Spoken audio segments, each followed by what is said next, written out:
This was a phone everyone had been waiting for. It was the first Motorola phone that came out since the Google Motorola collaboration in 2012, just about a year before the launch, and so when it came out, it was clear that the intention was not to compete in the spec race at a time when Snapdragon 800 was the biggest beast on the block, but it was rather a smooth experience. This is Kaustubh Chaudhary from Tech Depth, and welcome to my relook at the Moto X 2013. People who loved stock Android, pocketable form factor, and valued real-world experience over high-spec numbers loved it. Of course, the X 2014 was a significant step forward, but that is not to say that this phone still lacked any bit in the user experience that one would desire for. Now, it's been almost 2 long years and I thought it was a good moment to pay a revisit, especially after the phone has moved ahead internally as well big time, as it's now officially running on 5.1 Lollipop. The textured back might not compete with the greatest of today. In fact, it wasn't meant to even 2 years ago, with phones like the One M7, Xperia Z and Z1 reigning at the time. In spite of lacking an aluminum chassis, the body in my opinion is still a good looker. Nexus 6 and Moto X 2014 definitely have been inspired completely by this design. And the back also does fairly well in not attracting many fingerprints and visible dirt. Also, the curved back almost feels perfect in the hand. The screen on this, in spite of being a 720p HD panel in the age of Quad HD, still feels bright enough, vibrant, sharp and beautiful. The aging S4 Pro chip that powers the original X's X8 computing system still holds up well in the name of snappy and smooth everyday performance, though I feel that it felt slightly snappier on Android 4.4. I'm just being honest here. Especially with the beautiful animations that are continuously moving at high frame rates in Lollipop.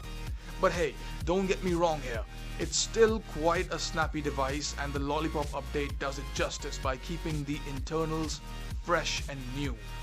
A much needed UI upgradation in my opinion.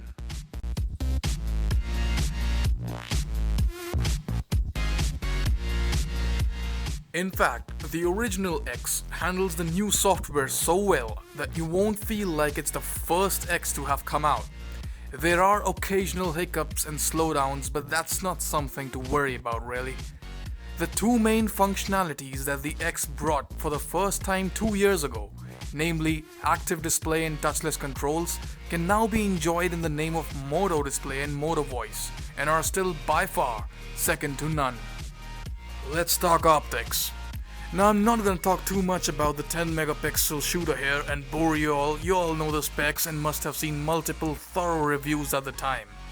To say the least, it was never a strong point of the X, and as time has gone by, that point should have been more applicable, right? In the real world scenario, however, things are a little different. There has been very little that has been changed about this Spartan interface. One much needed change has been an exposure control slider. In my opinion, in well lit up places, the results that this camera produces looks beautiful. Switch on HDR and you have even more detail. Pics look stunningly sharp. It shouldn't be forgotten here that Motorola have constantly been updating and improving the camera over time. Size of an outdoor HDR pic may even fall short of 5 MB, providing for an awesome zoom. The weakness starts to show as the light goes down. The flash is powerful though, although I'd personally always want to go as far as I can without using a flash for that more true to life color tone. Slow-mo video in 720p and full HD videos come out well in sunlight or even in a room filled with daylight. But the weakness that I spoke of earlier pertaining to the stills is even more prominent in the case of videos. The more you turn the light down, the more the sharpness is lost, grainier and noisier the pictures become. You already know this while viewing the viewfinder.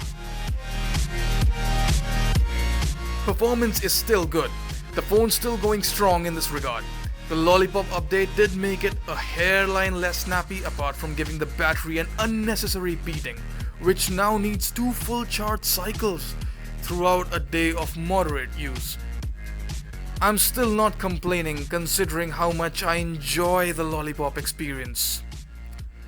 Right from browsing the web, Facebook, Instagram, Twitter to watching YouTube videos and playing graphically intense games, the X still does it all beautifully without a doubt.